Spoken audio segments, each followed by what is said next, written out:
Como criar botões customizados em Jetpack Compose em um projeto KMM multiplataforma para você usar no seu aplicativo e nos seus projetos inteiros botões como esse aqui que você está vendo na lateral para navegação, para abrir e fechar diálogos com contura ou sem contura, para fazer o Language Picker também.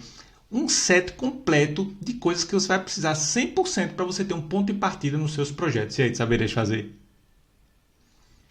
Na aulinha de hoje, pessoal, estamos dando continuidade às aulas anteriores, onde nós já aprendemos como compartilhar várias coisas, cores, dimensões, texto, traduções, imagens, tudo que se faz necessário no projeto KMM. A gente fez a base, né, preparou o terreno, e aí nós estamos começando a desenvolver agora componentes reutilizáveis em Compose que você vai precisar 100% nos seus projetos por aí afora, certo? E você vai encontrar isso aqui tudo 0800. Calma aí, não precisa copiar código nem nada, entenda os conceitos. No finalzinho do vídeo eu vou dizer onde você vai encontrar todo esse projeto no GitHub bonitão, que você vai me deixar uma estrelinha, certo? Que esse é o único reconhecimento. No vídeo anterior nós olhamos como criar um list view totalmente customizado, um list view item, né, no caso, onde você pode listar coisas, que é outra coisa que você precisa fundamental aqui no Recycle View, né? Que você vai listar alguma coisa com título, com subtítulo, com icon, sem icon, com navegação, sem navegação, enfim, para o que você quiser. Esse vídeo ficou muito bacana, eu vou inclusive deixar o card aqui para você olhar na sequência. E agora, nesse próximo vídeo, eu vou trazer um set de icons para você ter um ponto de partida, porque é isso que a gente precisa. O nosso ganha-pão, 99%, é refazer mais do mesmo com a carinha diferente, a cara visual diferente. E aqui você vai ter um ponto de partida, certo? Então vamos dar uma olhadinha nisso aí. A gente vai ver isso aqui, quem está vendo na telinha aqui, esses botões. Mas primeiramente vamos bater os pontos, porque eu gosto de trabalhar assim, que a gente tem uma linha de raciocínio, a gente sai seguindo ponto a ponto. Fica muito mais fácil trabalhar assim, dá para você acompanhar aqui o vídeo de boa. Olha o tamanho das letras que eu estou deixando, que eu sei que está olhando no celular. Então, ó, puxa das mesh slide para entender que está agregando valor, certo? Que você está vendo, né? Porque esse é o único reconhecimento. Só como é que vai saber que está sendo legal para tu, entendeu? Então vamos lá, como a gente cria um botão reusável, e aqui pessoal, muita gente se pergunta, porque a gente vem, né, do desenvolvimento com XML, com classes normais, onde quando a gente queria criar alguma coisa padrão, comum a todas as outras classes, nós criávamos uma classe base, né? E aí a gente estendia dela e ficava criando os outros botões, os outros componentes que a gente precisava. Em Compose é um pouquinho diferente porque a gente trabalha com funções. Então eu vou explicar para vocês como é que você faz isso aqui. Uma forma de você estender, vamos dizer assim, um componente, criar um componente base e aí você sai reutilizando para todos os outros botões que você precisar. Como você vai criar um botão para um Language Picker, que a gente vai ver mais para frente, como a gente vai criar o componente do Language Picker, um componente fantástico, certo? Que ele se baseia no button sheet, ele vem assim de cima para baixo, muito bacana. São esses botãozinhos aqui, ó, que está com o idioma aqui de BR ou IT de italiano, né?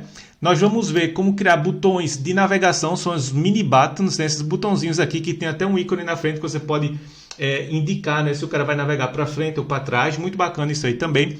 Botões com conturas e esse botãozinho aqui, ó, com xizinho ou com qualquer outro icon que você vai usar muito comumente nos seus dialogs, certo? Você vai usar esse xizinho assim para fechar o dialog, se você quiser, se o seu pessoal de UI UX inventar alguma coisa assim, certo? Como foi o nosso caso.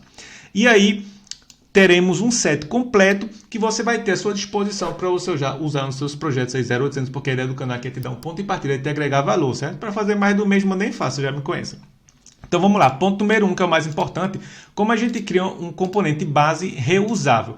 Como o Compose trabalha com funções, né? Não tem como a gente estender uma função de uma função, mas o que é que a gente pode fazer? Nós podemos pensar nos componentes, ou nos detalhes comuns de um botão, que é o que eu fiz aqui, e eu denominei isso aqui, ó, Base Button, tá vendo? Que é o botão base, onde ele vai ter o modifier, ele vai ter algumas cores padrões, né? Tanto é que eu coloquei aqui, ó, Button Defaults, Button Color, são as cores padrões dele, que eu estou atribuindo aqui, ó, já também o padrão para ele, tá? Mas dou a possibilidade de você sobrescrever isso.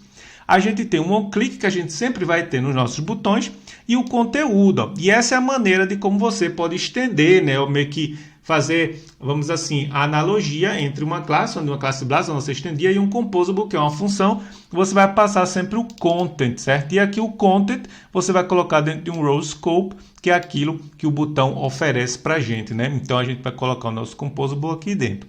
É isso que a gente faz. Então vamos dar uma olhadinha nessa estrutura base para depois a gente começar a construir esses botões aqui, que fica muito bacana, você vai ver. Continuando aqui, bora detalhar o conteúdo desse botão base para a gente entender como é que ele se compõe. A gente tem um botão aqui dentro, tá vendo? Um botão. Dentro desse botão a gente passa todos os atributos que a gente definiu aqui, ó, como parâmetro, tá vendo? Esses parâmetros aqui a gente vai passar aqui, ó, como referência, tá vendo?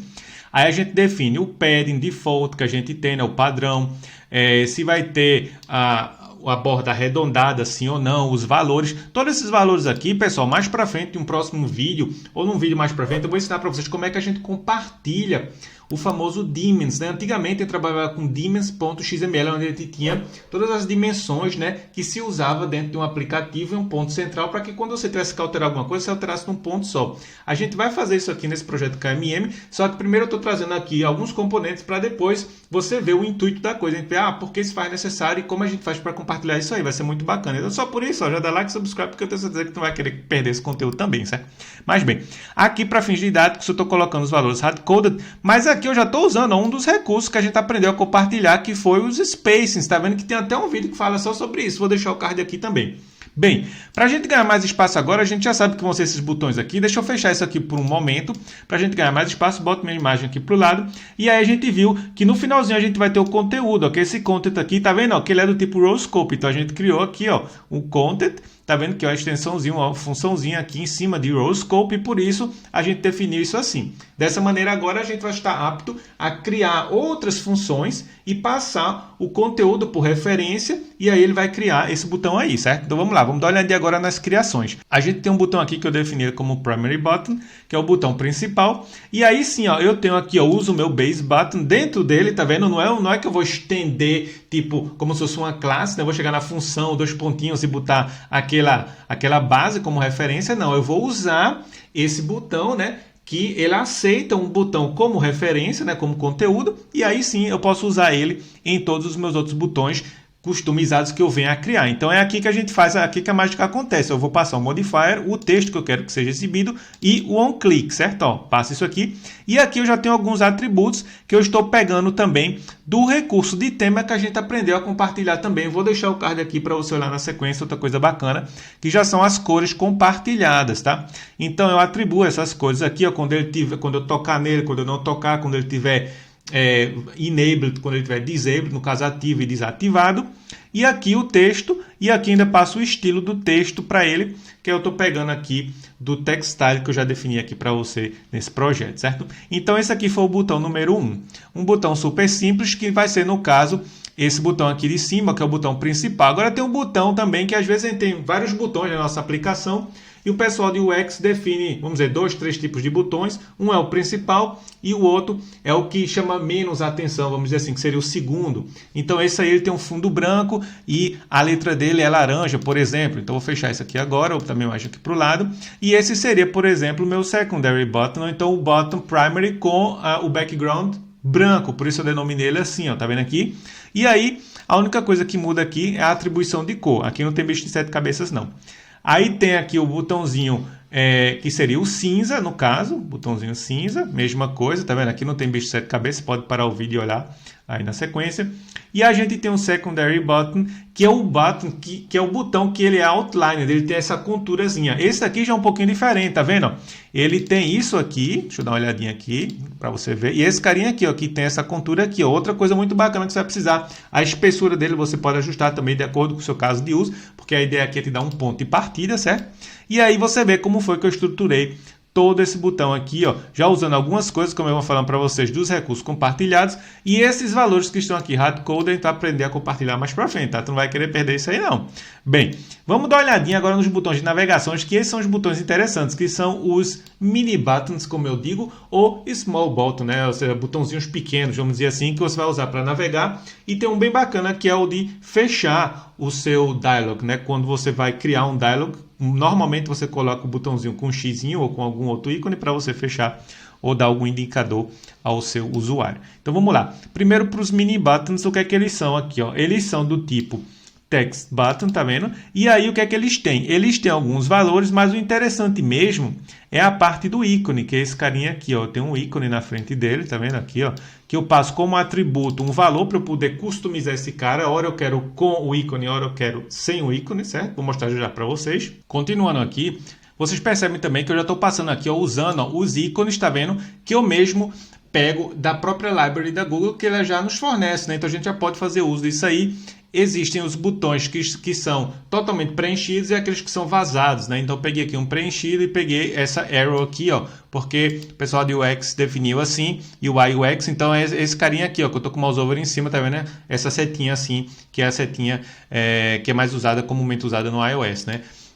Que a gente queria meio que os dois ficassem bem similares, né? Os dois aplicativos, tanto para Android como para iOS, a navegação fosse bem similar, então a gente optou por usar isso aqui.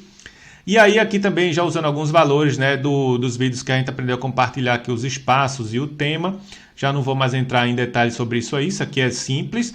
Aí definimos esse carinha aqui. Então você percebe que aqui a vantagem desse cara aqui, ó, é que eu posso passar um ícone para ele e dizer, ó, me mostra o ícone sim ou não, certo? E aí esse ícone, como é um ícone de navegação, ele é fixo como uma setinha, mas se ele fosse uma coisa variável, te dando um ponto de partida aqui, você poderia passar o image vector como parâmetro também, e aí você ia ter um outro botão altamente customizável que você poderia usar para o que fosse necessário aí no seu caso de uso, certo? Agora, uma coisa bem bacana é esse cara aqui, ó, o close button, né, que é o botão de fechar, vamos dizer assim. Esse cara aqui, ele tem um diferencialzinho, ele tem esse circle shape aqui, ele tem um padding de 0, porque se você não der o padding de 0, ele fica, mesmo você arredondando, com os espaços nas laterais. Então esse é o truque também, o pulo do gato, você vai encolher para ele ficar realmente totalmente redondo, para ficar como está aqui, ó. Tá vendo? Como aqui, ó, tô com o mouse over em cima, totalmente redondozinho, e aí você passa o ícone que você quiser. No caso aqui, como é um botão de fechar explicitamente, a gente deixou o xizinho aí fixo, né? Eu acho que ele tá até aqui, em algum lugar você deve encontrar ele. Deixa eu ver se eu encontro esse carinha em algum lugar aqui. Vamos lá. Tarará, tarará, onde é que tá você? Aqui embaixo, ó. Tá vendo? Ele é totalmente... ele é fixo, é o botãozinho que ele é totalmente preenchido e é o botãozinho de close, e aí você tem também alguns outros padrões que você pode passar. Aqui o content script a gente não levou em consideração, então achou pertinente colocar ele aí, mas aí fica a seu critério você colocar isso aí também, certo? Agora, se tu ficasse interessado nesse código 0800, segue agora as dicas que eu vou te dar, porque eu tenho certeza que tu não vai te arrepender. Muito bacana, aí aproveita e me deixa um estrelinha para eu entender que isso está te agregando valor. Se você está interessado agora no código, você vai poder pegar o código desse GitHub bonitão, que eu sugiro você já correr lá, baixar o código e me deixar uma estrelinha para me dar esse reconhecimento que está te agregando valor, certo? Porque isso é um conteúdo muito bacana, mas você tem que me dizer que isso é bacana para você, senão eu não sei se está te agregando valor. Chega aqui, ó, e tá com a estrelinha, certo? Aqui, ó, outra coisa, os vídeos que eu já venho agendando, ó, estão todos eles aqui, super atual. Kotlin multiplataforma, mobile, acabou de virar em beta, a gente já está usando faz 2 anos e meio, então muito bacana, tem vários vídeos agendados aqui. Aqui você pode acessar o Telegram para ter um link direto à minha pessoa e ao povo lá do grupo, que se ajuda bastante. Um conteúdo mais seleto, como o Wiki, para você estar olhando e pesquisando as coisas. Tem um Discord também da gente, os vídeos também são publicados ali automaticamente. E esse tech blog meu aqui, ó, que é esse que eu quero mostrar aqui para vocês, tem várias coisas aqui, um conteúdo bacana, com várias ilustrações que eu mesmo faço. E o último conteúdo que saiu foi esse aqui, ó, como proteger notificações de push em aplicativos móveis. Aqui é tudo a nível de System Design, tá, galera? Assim, muito bacana, e em português, coisa que você não vai encontrar por aí na gringa. Então, o meu objetivo é que os gringos passem a usar a gente como referência, e não a gente eles, porque a gente é o Brasil, pô, a gente é muito grande. A gente tem muita gente bacana, então bora virar referência aí. Já tem um monte de GDE brasileiro aí, então eu quero que eles passem a usar a gente e digam assim, hoje tem um cara lá, o cara da gringa, eles falando, o cara da gringa aqui tem um negócio publicado que é rochedo. Então sigam aí também. E aqui, pessoal, a última coisa, não me canso de dizer, façam networking, tá aqui, ó, todas as minhas redes sociais, no Twitter, no TikTok, no LinkedIn, GitHub, porque vocês têm que ter uma rede de networking legal, certo? Para vocês, na área de TI, isso é muito importante. As vagas saem assim de mão em mão. E vocês nunca sabem quando é que a gente vai esbarrar um no outro, né? Então é muito bacana a gente ter esse tipo de coisa. Sugiro fortemente você já começar a fazer networking já, ó, e like, subscribe para não perder os próximos episódios. Te vejo no próximo vídeo. Fui!